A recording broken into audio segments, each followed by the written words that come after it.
स्वागत है प्रिय विद्यार्थियों आपका। कैसे हैं आप सभी। हमारे YouTube चैनल संस्कृत वाला में आप लोगों का हार्दिक स्वागत है। जैसा कि विद्यार्थियों आप सभी जानते हैं, हम अभी बिहार मैट्रिक परीक्षा की तैयारी कर रहे हैं और जितने भी क्लास 10 के बच्चे हैं वो आज इस क्लास में जुड़ जाए। और इससे पहले मैं आशा करता हूँ आप लोगों ने जो 5 क्लास हम लोगों ने पढ़ लिया है, अभी तक हमने 5 लेसन पढ़ लिया है और आशा करता हूँ आप लोगों ने वो 5 लेसन अच्छे से तैयारी कर लिया होगा। आज जो हमारा पाठ है विद्यार्थियों, षष्ठः पाठः, जिसका नाम है भारतीय संस्कारः। आज हम जो भारतीय संस्कार है उसके बारे में हम पढ़ने वाले हैं कि अपने भारत में क्या क्या पहले संस्कार होते थे और अभी भी कुछ संस्कार है जो अभी हो रहे हैं। तो सभी बच्चे जो इस क्लास से जुड़े हुए हैं वो अभी इस वीडियो को अधिक से अधिक शेयर कर दीजिए, चैनल को सब्सक्राइब कर लीजिए। चलिए आज की जो क्लास है वो शुरू करते हैं। आप लोग अपना कमेंट जरूर कीजिए कि आप लोगों का क्लास जो है वो सही चल रहा है कि नहीं चल रहा है, इसमें और क्या सुधार किया जा सकता है। चलिए तो पाठ का आरंभ करते हैं हम लोग। हाँ जी, पाठ का नाम मैंने बता दिया है कि भारतीय संस्कार है, इसके बारे में हम लोग आज पढ़ने वाले हैं। तो पाठ का आरंभ होता है कि भारतीय संस्कृति है, अर्थात भारतीय संस्कृति के अन्यतमम वैशिष्ट्यम विद्यते। भारतीय संस्कृति जो है, हमारे जो भारतीय संस्कृति है, ठीक है, उसका एक अलग ही अन्यतमम अर्थात अलग विशिष्टता है। विद्यते अर्थात है, जो अर्थ अस्ति का है वही अर्थ क्या है, विद्यते का है। और यत अर्थात की, ठीक है, यत का मतलब क्या है कि जीवने यह समय समय संस्काराः अनुष्ठिता भवन्ति। हमारे जीवन में समय समय पर, ठीक है, यह अर्थात यहाँ, और समय समय अर्थात समय समय पर संस्काराः अनुष्ठिताः भवन्ति। हमारे जीवन में क्या है, जो संस्कार है वो समय समय पर अनुष्ठित होते हैं, अर्थात जीवन में समय समय पर कुछ ना कुछ संस्कार हमारे चलते ही रहते हैं। वो हमको नहीं ज्ञात है वो बात अलग है, लेकिन हमारे जीवन में कुछ ना कुछ संस्कार होते ही रहते हैं। अद्य, अद्य अर्थात आज, संस्कार शब्द सीमितो व्यंग रूप प्रयुज्यते। लेकिन आज के समय में जो संस्कार शब्द है, ये जो आप देख रहे हैं जो संस्कार, यह जो शब्द है वह एक व्यंग रूप अर्थात वो मजाक के रूप में बन गए। जैसे ही लोग संस्कार की बात करें या कोई भी बोले कि तुम्हारा कौन कौन सा संस्कार हो रखा है, तो बिल्कुल इसको ना एक मजाक में ले लेते हैं कि भाई संस्कार कौन सा, ये पुराने जमाने की बात कर रहा है क्या संस्कार, ठीक है। तो किंतु संस्कृत रूपकरणमिदं, ठीक है, संस्कृत रूपकरणमिदं भारतस्य व्यक्तित्वम रचयते। लेकिन ये जो संस्कार है हमारा, ये जो संस्कार है, यही हमारा क्या है, भारतस्य व्यक्तित्वम रचयते, यही हमारा भारत के एक व्यक्तित्व को दर्शाता है। जो हमारी संस्कृति है, जो हमारे संस्कार है, जो हमारे संस्कृत है, वही हमें औरों से अलग करता है। लेकिन हम भी क्या अब उसी में मिलते जुलते जा रहे हैं, वही जो भेड़ चाल है उसी में मिल गए हैं। क्योंकि अभी क्या है कि अभी संस्कृत भाषा ही सबको क्या है एकदम से बुरी भाषा लगने लगी है कि इसमें से पढ़ के क्या होगा, हाँ, और क्या कहते हैं कि ये इतना संस्कार सीख के क्या होगा, तो ये सब है। खैर हम पाठ पे चलते हैं। विदेशे निवसंतो भारतीयाः संस्कारान् प्रति उन्मुखाः जिज्ञासवश्च। और विदेश में जो रह रहे हैं भारतीय हैं वो संस्कार के प्रति थोड़ा सा उन्मुख है और जिज्ञासु है। ये जो किताब लिखा गया हो सकता तब हो, लेकिन आज के समय में देखा जाए तो विदेश में जो लोग रह रहे हैं वो तो बिल्कुल भी क्या है, अब संस्कार के प्रति वैसा जागरूक नहीं है जिस समय में ये किताब लिखा होगा। खैर हम विदेश का छोड़े, हमारे जो अपना भारत है, जो अपने देश में रह रहे हैं वही जागरूक नहीं है, तो फिर विदेश से हम क्या अपेक्षा कर सकते हैं। पाठे अस्मिन् तेषां संस्काराणां संक्षिप्तः परिचयो महत्वं च निरूपितम्। और इस पाठ में क्या है, संस्कारों का संक्षिप्त और परिचय और क्या है महत्व जो है वो हम जानेंगे आज। तो चलिए जानते हैं। और आशा करता हूँ जो पाठ पढ़ने के बाद आप खुद सोचिएगा कि आपके जीवन में कौन कौन सा संस्कार हो चुका है और आगे अभी क्या क्या होना बाकी है। आइए चलते हैं पाठ की तरफ।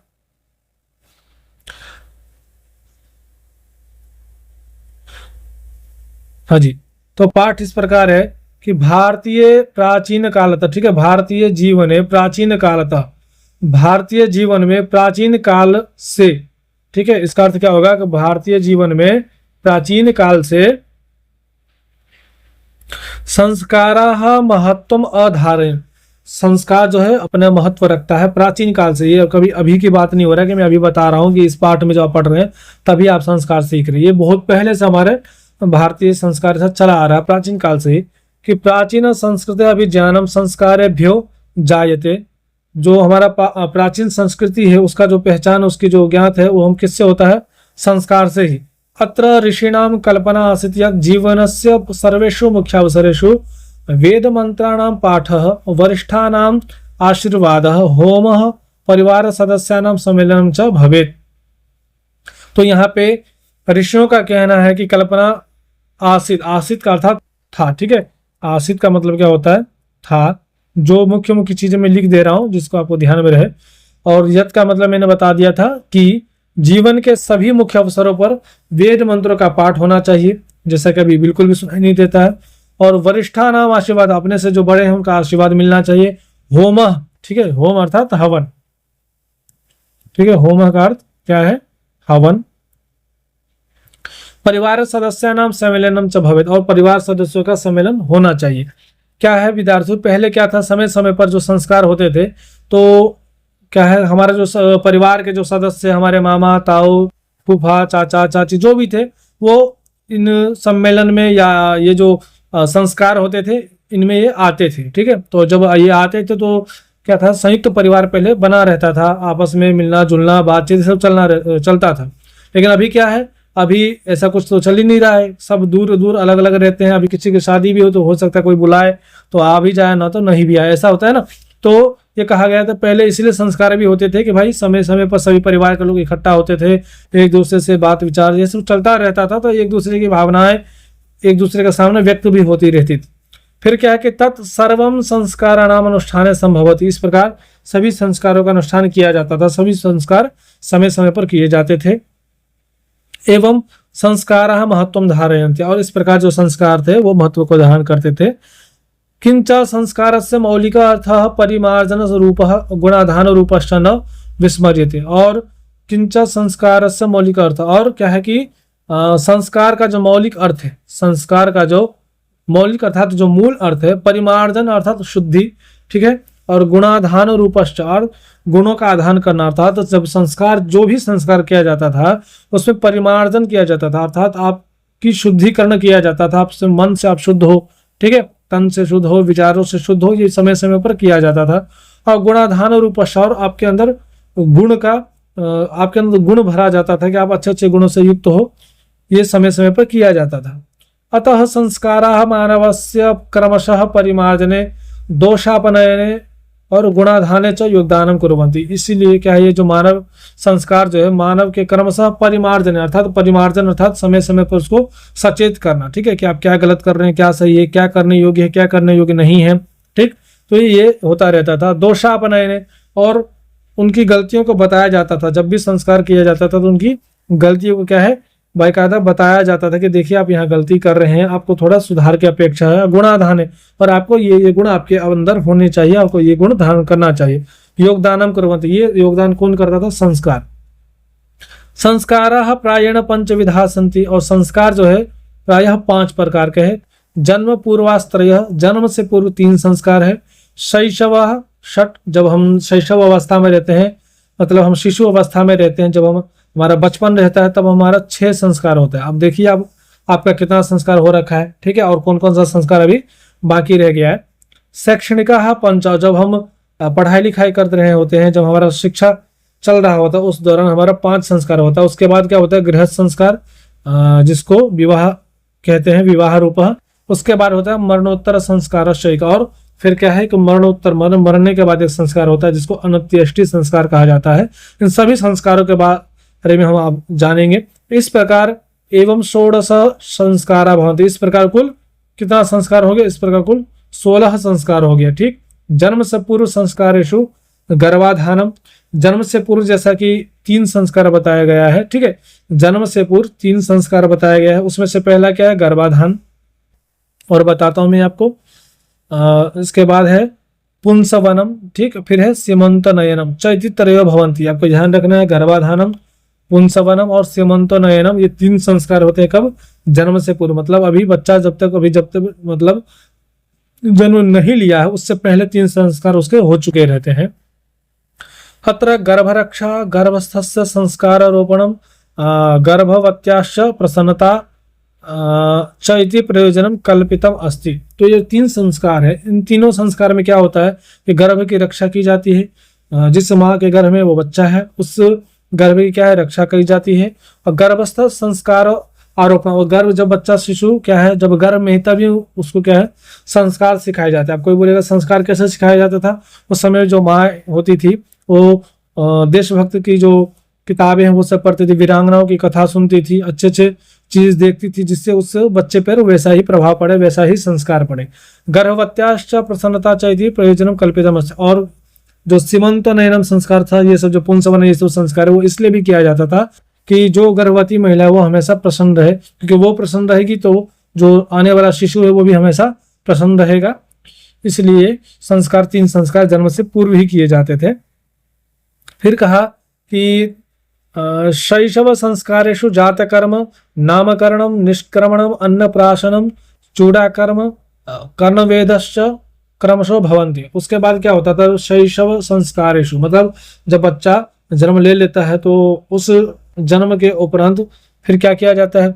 जातकर्म संस्कार किया जाता है, उसका नामकरण किया जाता है, निष्क्रमण किया जाता है, अन्नप्राशनम किया जाता है, कुछ अन्न या दूध या खीर ऐसे खिलाया जाता है, चूड़ाकर्म संस्कार किया जाता है, ठीक है, बाल कटवाना जिसको हमारे यहाँ छठियार वगैरह जो बोल दिया जाता है, मुंडन संस्कार बोला जाता है। फिर है कर्णवेद संस्कार, कान को छिद्र किया जाता है, चाहे लड़का हो या लड़की दोनों का पहले कान को छेदन किया जाता था।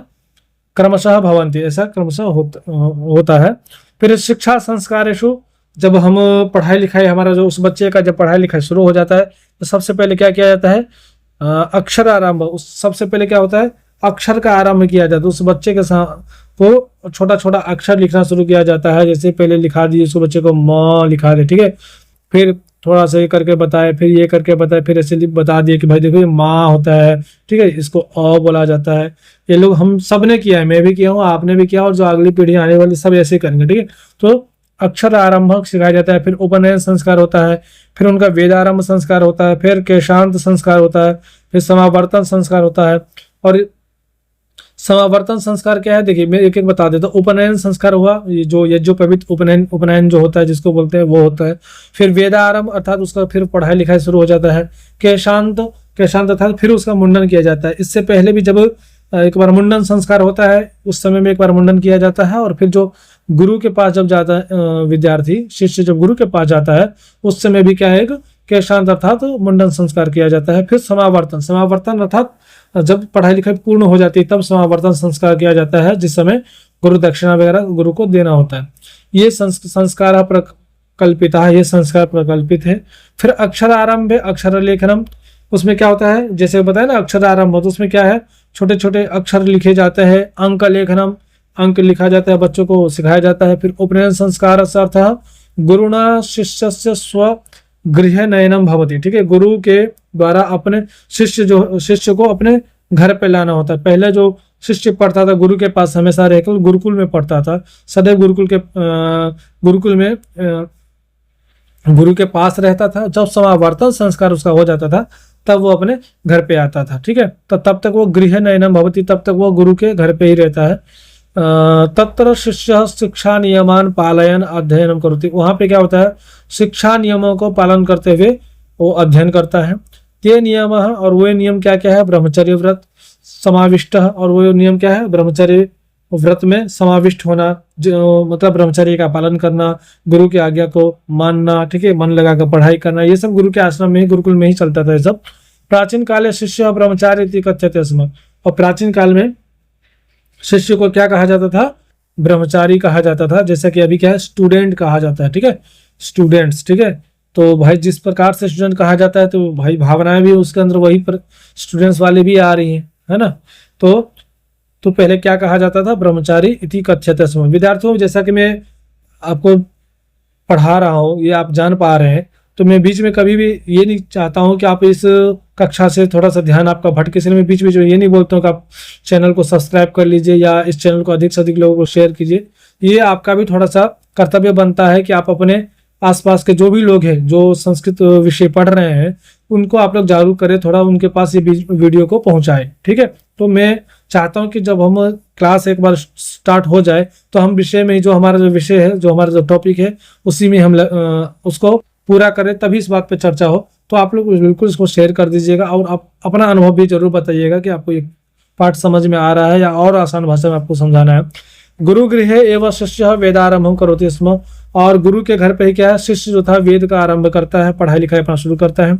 वेदानाम महत्व प्राचीन शिक्षायाम उत्कृष्टम मन्यते स्म, और वेदों का जो महत्व है प्राचीन शिक्षा में उत्कृष्ट माना जाता है। सबसे पहले बच्चा को शिक्षा ग्रंथ पढ़ाया जाता था, छोटे छोटे वर्ण का उच्चारण कैसे करना है वो पढ़ाया जाता था, वेद का मंत्र का उच्चारण करवाया जाता था, संस्कृत के बड़े बड़े साहित्य पढ़ाए जाते थे, शास्त्र पढ़ाए जाते थे, और शास्त्र के साथ साथ शस्त्र के साथ साथ शास्त्र और शास्त्र के साथ साथ शस्त्र दोनों से, मतलब वहां पे आपको गुरुकुल में शास्त्र भी सिखाते थे और शस्त्र भी सिखाते थे।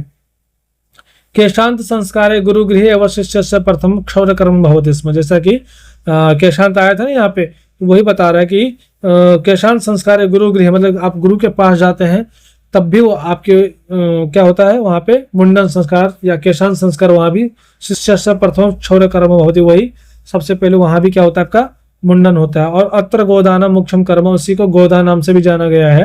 मतलब जो मुंडन संस्कार है उसको देखिए, केशांत संस्कार, मुंडन संस्कार, फिर क्या कहा कि गोदान संस्कार। अतः साहित्य ग्रंथेषु अस्य नामानंतरम गोदान संस्कार अपि लभ्यते, और कहा कि जो क्षौर कर्म है या केशांत संस्कार, इसी को गोदान नाम से भी जाना जाता है। इसका और भी एक अलग नाम क्या है, गोदान। समावर्तन संस्कार उद्देश्य शिष्य गुरु गृहात गृहस्थ जीवन प्रवेश, ठीक है। और समावर्तन संस्कार का मतलब क्या होता है, जब उसकी पूर्ण शिक्षा हो चुकी है, अर्थात उसका जो पढ़ाई लिखाई है वो पूरा हो चुका है, अब वो किस में गृहस्थ जीवन में जाने के लायक हो चुका है, ठीक है, वह गृहस्थ जीवन में जाने के लायक हो चुका है, तो फिर वो गुरु गृह, फिर वो गुरु गृह से फिर कहाँ जाता है, गृहस्थ जीवन में जाता है। पहले क्या होता था कि भाई आपका अध्ययन जब तक पूर्ण न हो जाए तब तक क्या है, शादी नहीं होती थी, आप गृहस्थ जीवन में नहीं जा सकते हैं।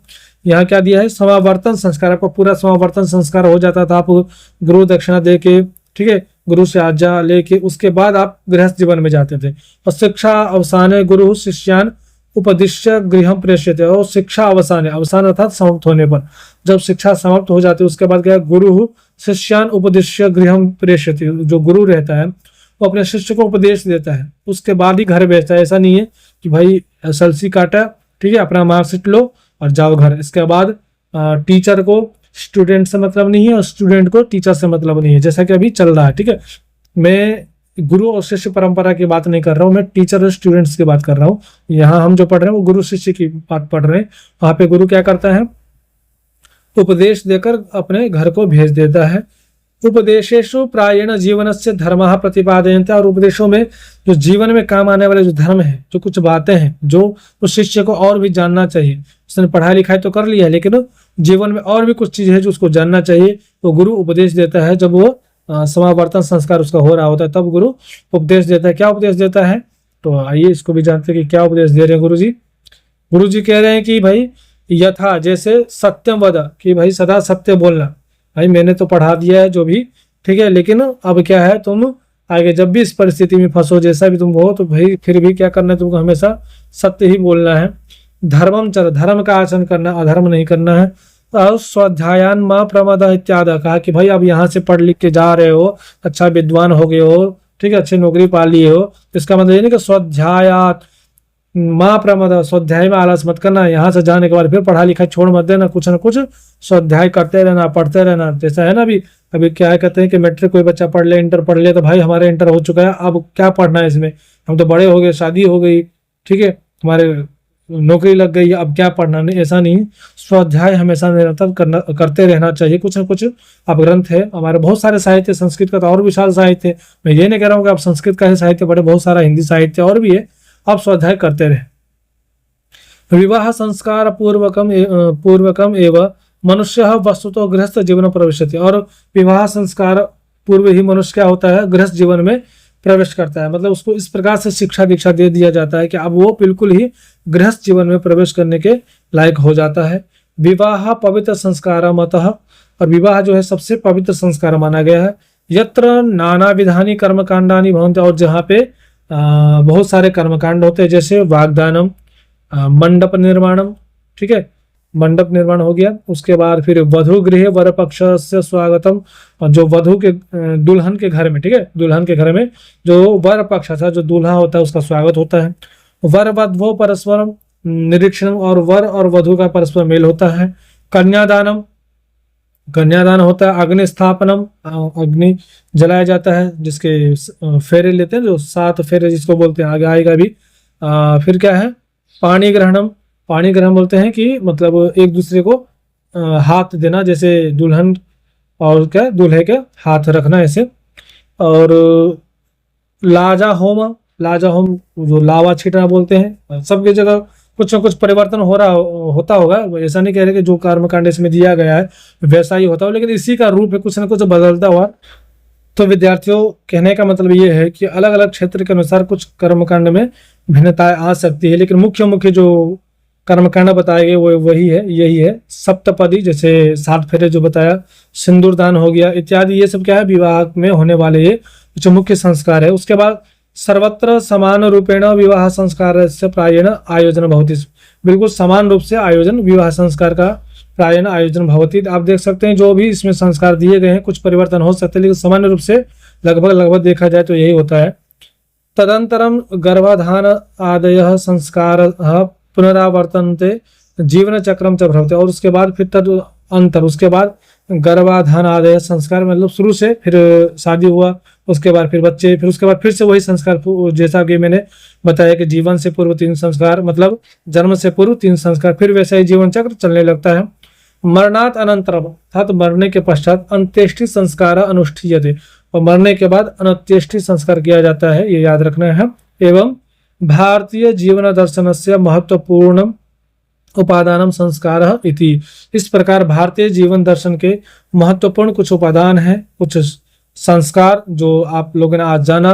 कुल 16 संस्कार है, अगर ऐसे अलग विभक्त किया जाए तो कुल 16 संस्कार है, लेकिन मुख्य रूप से देखा जाए तो 5 संस्कार, और 5 संस्कारों के अंतर्गत भी आपने जाना कि जन्म से पूर्व क्या था, 3 संस्कार था, शिशु अवस्था में 6 संस्कार, फिर उसके बाद जब अध्ययन अवस्था में हम रहते हैं, जब हम पढ़ाई लिखाई करते हैं, फिर 5 संस्कार, उसके बाद विवाह संस्कार, फिर अंत्येष्टि संस्कार, इस प्रकार 16 संस्कार हुए। चलिए, तो ये जो पाठ था आज का विद्यार्थी, ये समाप्त होता है। ठीक, आशा करता हूँ आप लोगों को अच्छे से समझ में आया होगा। अगर नहीं समझ में आया तो इस वीडियो को एक बार फिर से शुरू से देखना शुरू कीजिए, आपको अच्छे से समझ में जरूर आ जाएगा। फिर भी नहीं आए तो आप कमेंट जरूर कीजिएगा। अब जो इसका जो नेक्स्ट पार्ट में लाने वाला हूँ, इससे को जितना जो भी आपने अभी पढ़ा है, इसमें जितना भी आपने अभी पढ़ा है, ठीक है, ये सारा जितना भी, तो सबका जितना भी प्रश्न बन सकता है, जो भी प्रश्न बन सकता है, जो पूछा गया हो या पूछने की संभावना हो, वो मैं सारा आप लोगों को करवाने वाला हूं। तो आप लोग चैनल से जुड़े रहिए, चैनल को सब्सक्राइब करके रखिए। मिलते हैं अपने अगले वीडियो में। धन्यवाद।